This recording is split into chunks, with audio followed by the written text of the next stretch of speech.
మీరు మీ సిస్టర్ సుష్మిత గారు మీ పెద్దనాన్నగారితో పెద్ద బ్లాక్ బస్టర్ కొట్టారు.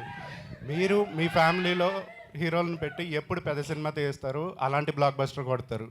ఇది సోషల్ మీడియాలో ఉన్న చాలామంది నెటిజన్ల తరపున అలాగే ఫ్యాన్స్ తరపున నేను అడుగుతున్నాను. రాకాస హిట్ రిలీజ్ అయిన వెంటనే సార్, ఏ హీరోతో ఎవరితో రిలీజ్ చేస్తారు? అయిన తర్వాత నెక్స్ట్ సినిమా చేస్తాను సార్. మీ ఫ్యామిలీలో ఏ హీరోతో చేస్తారని మా చెప్పండి. ఫ్యామిలీలో ఎవరితోనా చెప్పండి సార్. అప్పుడే చెప్పండి సార్. నిహారిక గారు ఇక్కడ మనం కమిటీ కూరళ్ళు అప్పుడు మాట్లాడుకున్నాం. అంటే పవన్ కళ్యాణ్ గారు ట్రైలర్ లాంచ్ చేస్తారా లేకపోతే సక్సెస్ మీట్కి వస్తారా, అదేంటంటే ఐ ట్రై అన్నారు. బట్ ఇప్పుడు ఆయన ఆల్రెడీ ఇక్కడే ఉంటున్నారు, ప్లస్ అంటే ఆయన సినిమా కూడా రిలీజ్గా ఉంది కాబట్టి సో మరి దేనికి తీసుకురాబోతున్నారు, ఏం లాంచ్ చేయించబోతున్నారు? ఉస్తాద్కి ఆయన ప్రమోషన్స్ ఆయన ఏదైనా డేట్స్ ఇస్తే అందులో ఒకటో రెండో రాలితే అవి నేను తీసుకుంటాను sir. But obviously I want him to promote his film. ఆయన సినిమా ప్రమోషన్ అక్కర్లేదు, బట్ స్టిల్ ఆయన వస్తే ఏ ఉస్తాద్ ప్రీ రిలీజ్ ఈవెంట్కో దేనికైనా వస్తే then if he's free then definitely I want sir నా ఫ్యామిలీ స్క్రీన్ కెమెరా ముందుకొచ్చి ప్రమోట్ చేసినా చేయకపోయినా నేను ఇంత కాన్ఫిడెంట్గా బయటకు వస్తాను, ఇంటిలోంచి బయటకు అడుగు పెడతాను అంటే అది వాళ్ళు ఉన్నారని ధైర్యంతోనే. సో అంటే లాస్ట్ టైం ఒకసారి ఆయన మేనరిజం మీరు ఇమిటేట్ చేశారు ఒక షోలో, అది బాగా వైరల్ అయింది. ఇప్పుడు మన సాంగ్ కూడా వచ్చింది. ఒక్కసారి మరి ఫ్యాన్స్ కోసం ఏమన్నా?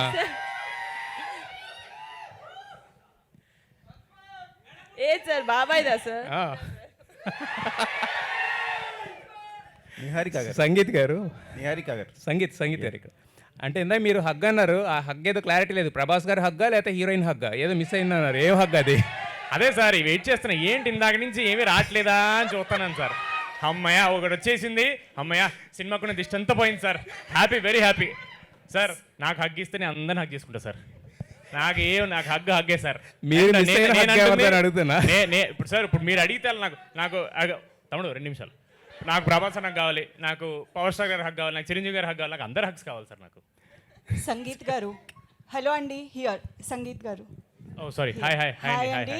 Teaser looks very promising and all the best అండి. అయితే మీరు ఎప్పుడు నెక్స్ట్ డోర్ బాయ్ లాగా కనిపిస్తూ ఉంటారు అండ్ ఇది కొంచెం నాకెందుకో కొంచెం మీరు మీ జాన్రా దాటి వచ్చారేమో అని అనిపించింది. బట్ మళ్ళీ టీజర్ చూసిన తర్వాత మళ్ళీ సేమ్ అలాగే అనిపించింది. సో కొంచెం ఏమైనా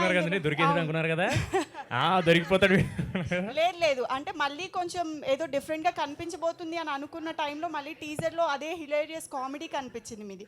so if you want to try any other different genre ఏదైనా చేయాలి అనుకుంటే ఏం ట్రై చేస్తారు? డెఫినెట్లీ రామ్కామ్ అంటే రామ్కామ్ ఎక్స్పెరిమెంట్ అని కాదండి. Romcoms are it's daily staple food అనమాట. అవి లేకపోతే మనకి మన యూత్ ఆగరు. We need to have lot of romantic comedies, we need to have love stories told. నేను అలాగా 6 ప్యాక్ తమ్ముడు, మనం double masala chicken biryani family pack తమ్ముడు, నువ్వేం ఆడుతున్నావు?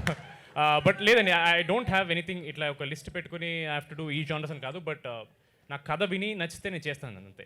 Definitely I want to change my genres. ఇప్పుడు next I'm doing a project with Dheeraj. So that is a complete genre shift. But not it's not a serious film that I'm going to do. Every film I do, it will have entertainment because that's what they expect from me. And it is also a little bit of my duty. నేను డెఫినెట్గా వాళ్ళకి ఇవ్వాలి అది, but different వేలో ఇవ్వడానికి try చేస్తానండి. All the best. Niharika గారు here hello ma'am, మీరు ఎంచుకునే కాన్సెప్ట్ చాలా బాగుంటాయి. లాస్ట్ సినిమా కానీ ఈ సినిమా కూడా చాలా ప్రామిసింగ్గా కనిపిస్తుంది. సో మీరు కొత్త డైరెక్టర్లనే చూస్ చేసుకోవడానికి కారణం ఏంటి మ్యామ్?